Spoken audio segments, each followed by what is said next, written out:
You can't go wrong with them. They're just awesome.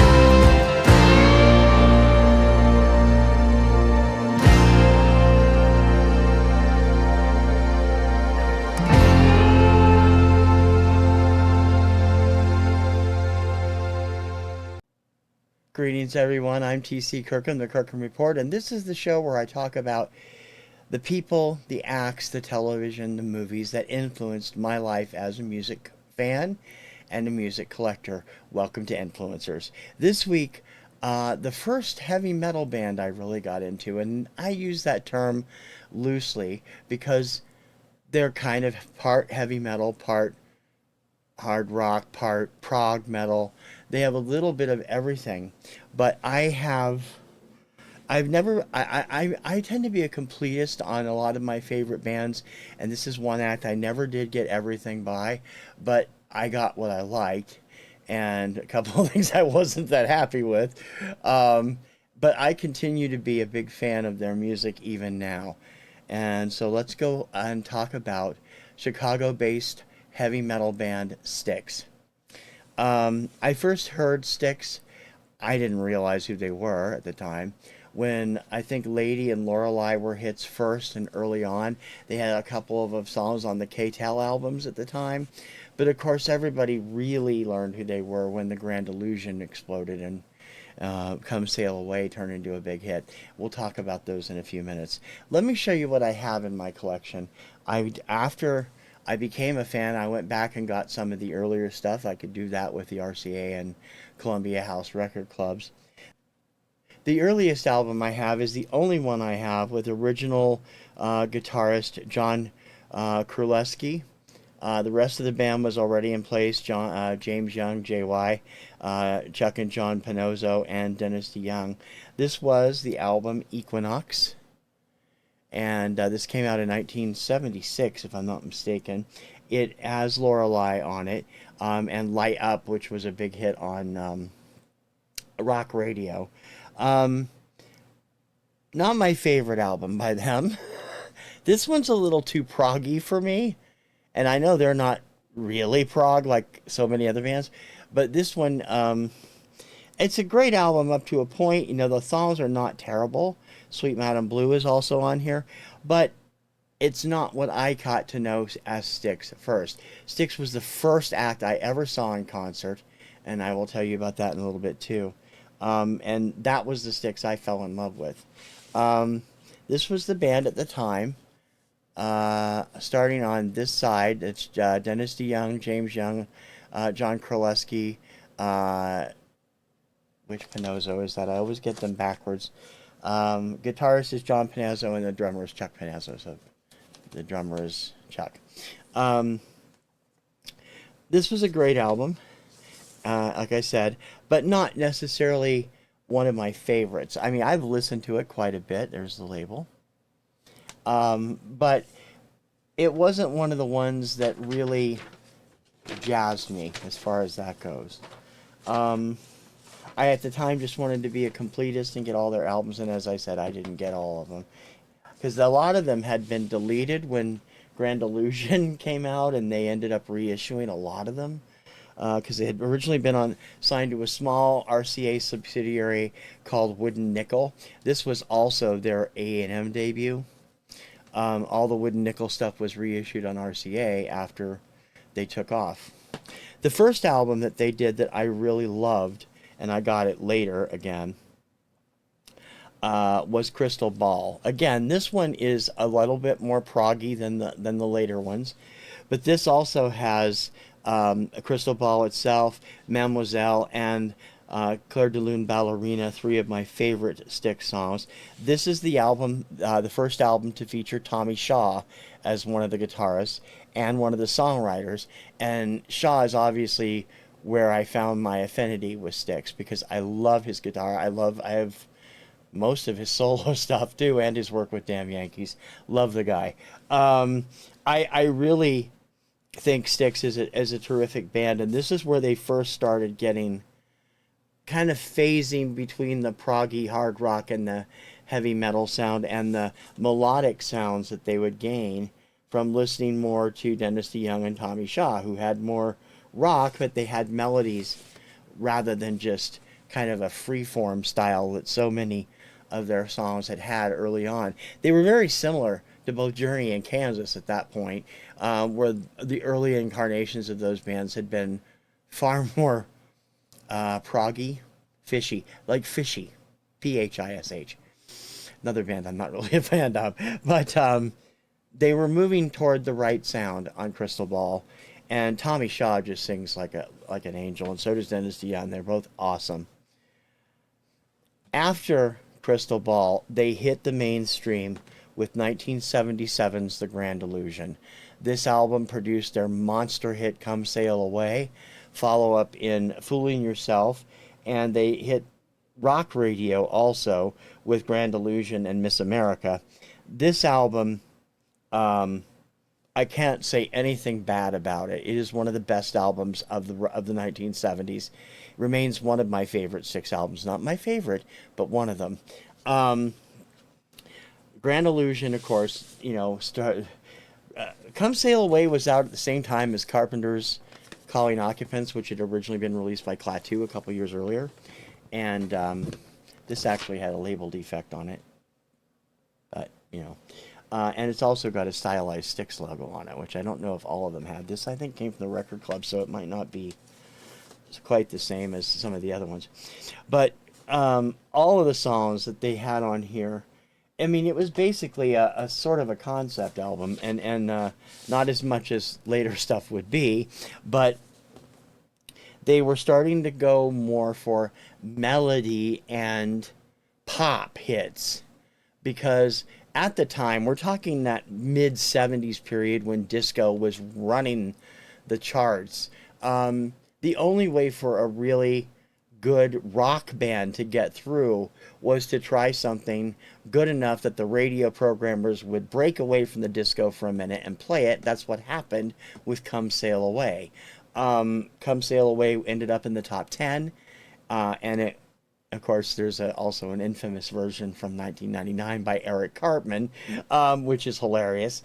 But this is going to be, it's from Columbia Record Club. Going to be one of my favorite Styx albums always, because it's good from beginning to end. The vocals are great. They change off between Dennis, Tommy, and James Young, and they're all great.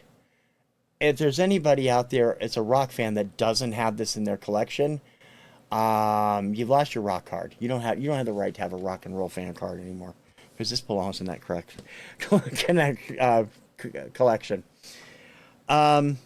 Next up was the first album I bought. I bought Grand Illusion later. I had the singles. The next album I bought was the first one I bought at the store and utterly adore. This is Pieces of Eight from 1978. Pieces of Eight was the tour that I saw in 1979. It was my first ever rock concert, and it was incredible. Styx really knew how to put on a show. This album featured Blue Collar Man, Renegade, and one other song. Let me see. Sing for the Day were the hits off of this. And Renegade remains one of my favorite Styx songs because it is so genuinely out there compared to everything else that was on the radio, with that slow a cappella start, and then the really ramps up into all the guitar, and Tommy Shaw's voice just soars. I loved this album from the very beginning, and this was the first thing that helped me really get into rock music.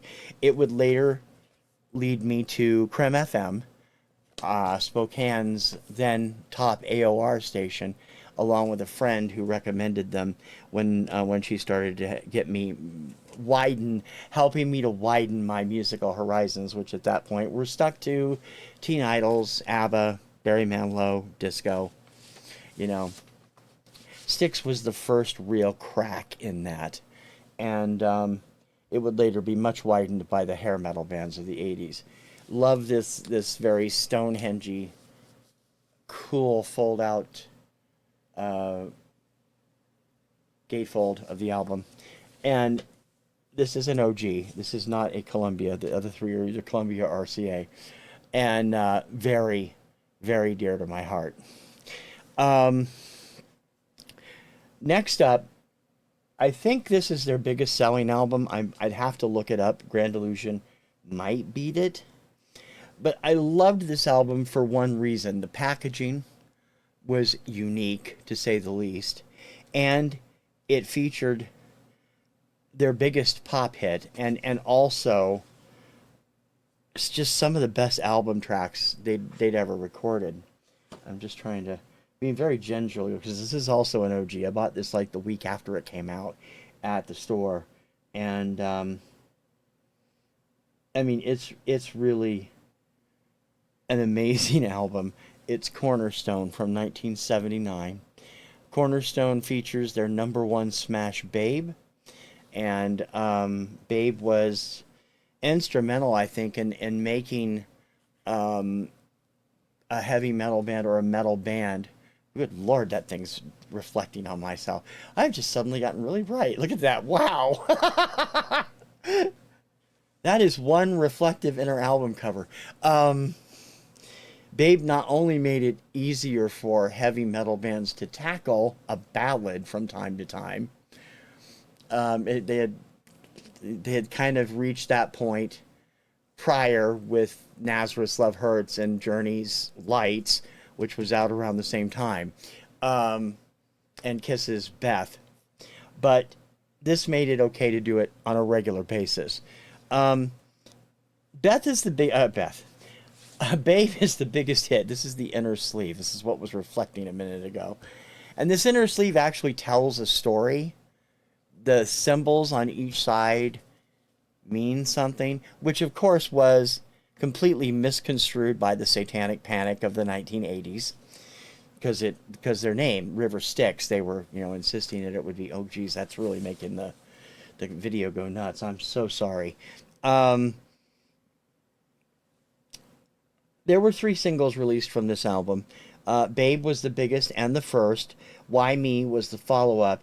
And Tommy Shaw's exquisite Boat on the River was the third. Um, again, Tommy Shaw. I love this man. I love his voice. I love the way he operates. I love everything about him. Let me show the outer core, the inner side of this, because it folds out into it's almost like an envelope. And if you get it now, I think there was a repress a few years ago that doesn't have that. I might be wrong. I thought I saw one at the store, a recent one, that probably came out in the 80s sometime, that didn't have this fold out. But terrific album all the way around. Boat on the River and Babe, 2 of my favorite Styx songs of all time. And just setting the stage for continuing to grow as a band. 1981, I believe, late 80 or early 1981, brought another concept album called Paradise Theater. This featured their second number one hit, The Best of Times. It also had Too Much Time on My Hands, and was there a third single? I don't know if Nothing Ever Goes as Planned was released as a single. It did get a lot of AOR airplay. Um, of course, the whole thing was Paradise Theater's opening and closing, and the songs are supposed to evoke that, although they really aren't written specifically for that. This was the first album that I ever purchased that came in one of these really chinny, these poly sleeves. This one's actually fairly decent. It came with a custom label, and I don't know if it's going to show on camera. The back side of the album was etched. And I can see it here. I don't know if it'll show up on camera. Oh, yeah, there it is. If you get the light just right, I got to get it down. But you can see the laser etched logo from the album. And it plays without any problem, even with that etching, which is really something that doesn't normally happen, at least back then, 1981. Um, Best of Times was a big hit for them, but it wasn't one of my favorite songs by them. I liked it enough to, I think it hit the top 5 on my chart too at the time. I'll have to look and see, but it might have hit number 1. But it wasn't Babe, it wasn't Boat on the River, and compared to Cornerstone and Pieces of Eight, this was a slight disappointment. I wasn't I liked it. I do like it. Don't get me wrong.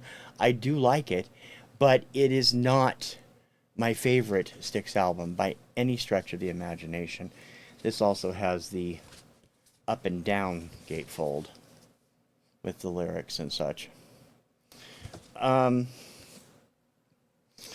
Next up is the album that divides everybody. Some people love it. Some people hate it. But it truly reaches, I think it reached the top pinnacle of their songwriting capability. And they actually wove a story all the way from beginning to end. It would also be their final studio album for nearly a decade. Kilroy Was Here from 1983. This album was their first album to really hit big after MTV really took off. The videos from it were all huge hits. Mr. Roboto, Don't Let It End, and Haven't We Been Here Before were the singles, although Heavy Metal Poisoning was also a hit video on MTV. And it was basically about the satanic panic of the early 1980s, where religion had taken over America and banned, everything. Dennis DeYoung as Kilroy, James Young as Dr. Righteous, Tommy Shaw as Jonathan Chance, the hope of the rock and roll future. I still would love to see this adapted into a Broadway show. I thought maybe it would happen after Tommy, but it hasn't, and it's a terrific album with terrific music. And again, it's like I said, I think Cornerstone is probably my favorite album of all of them, but or Pieces of Eight. This comes a close second or third. I'm one of the people that really love it. Of course, the inner sleeve features footage from the videos, and the album again comes with that custom label based on the music.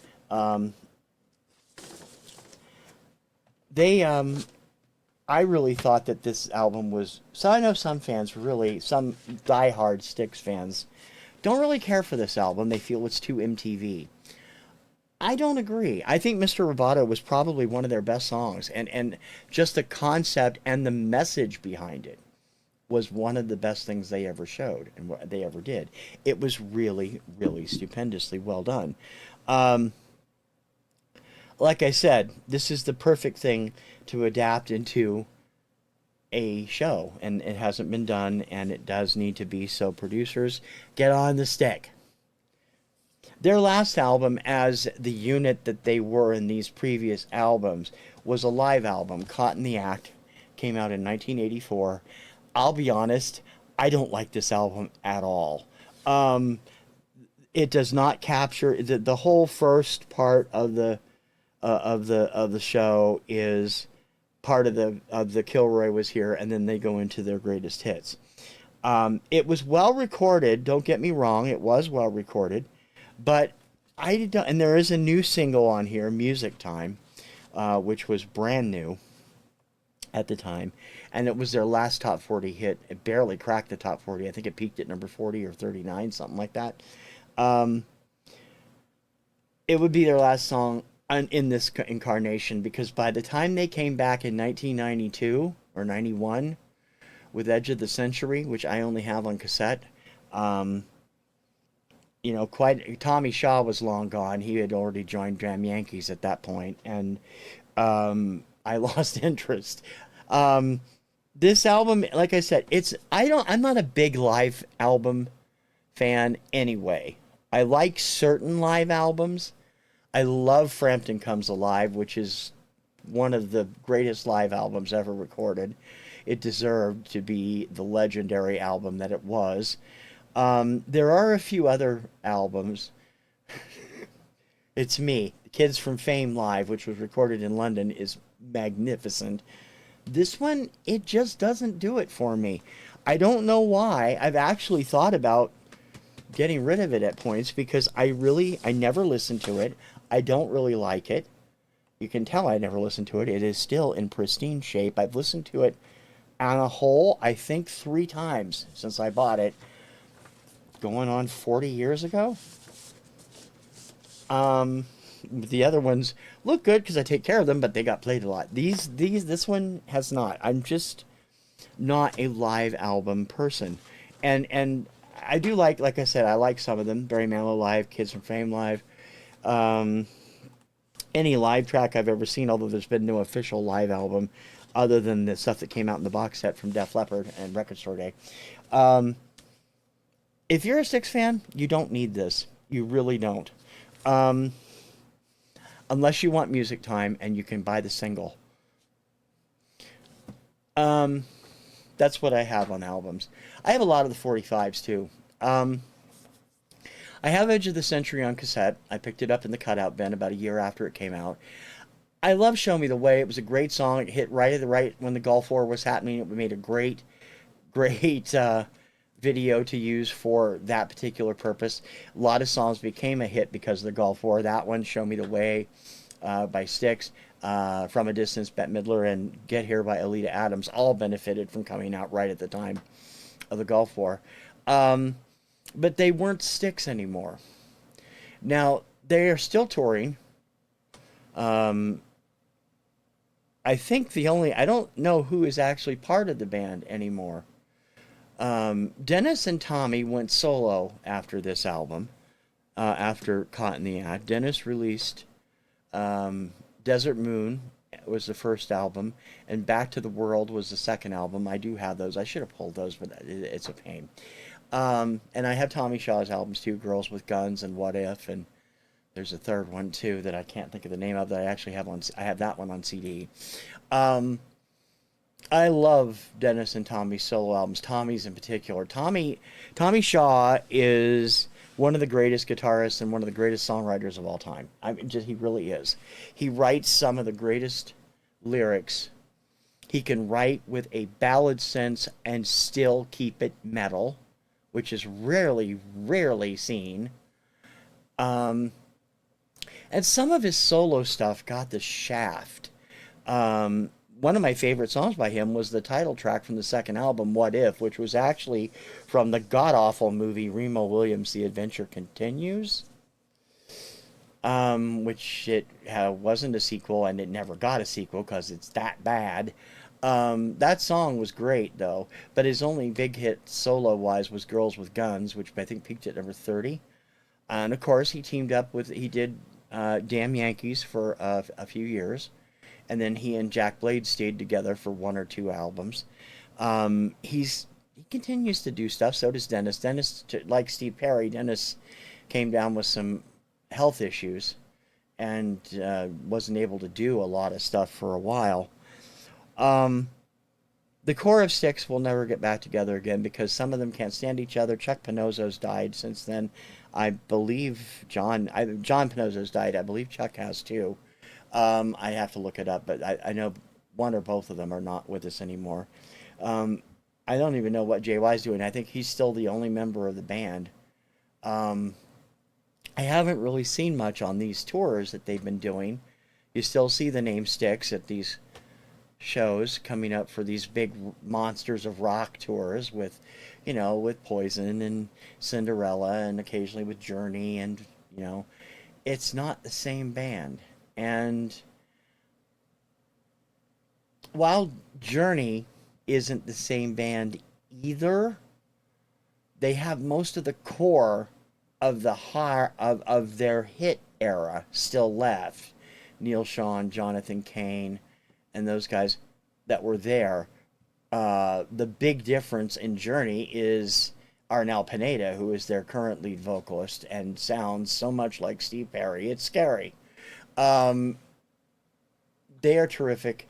Styx, I don't think they'll ever really find that niche again, and that's a shame. Um, I will always like them. As I said, they were the first real rock act I got into.